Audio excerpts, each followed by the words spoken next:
Assalomu alaykum aziz yurtdoshlar, hurmatli kuzatuvchilar. Men Samarqand viloyat Paxtash tumanidan keldim. Oktyabr oyidan buyog'iga 3 shoxli nerv shamollashi, chap taraf 3 shoxli nerv shamollashi bilan og'rib yurgandim. Bormagan doktorim, ichmagan dorim, qilmagan lecheniam qolmadi.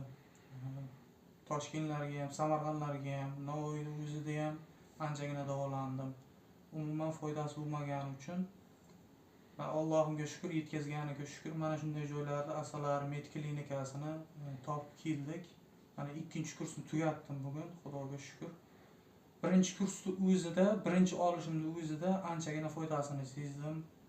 3 shoxli nerv shamollashida juda kuchli og'riq, kechalari uyqusizlik, to'xtovsiz dorilar, to'xtovsiz lecheniyalar bilan og'rib, nima desam ekan, odamni hayotga qiziqish juda so'nadi. Ana shundan keyin baribir xalq tabobati boshqacha narsa ekan.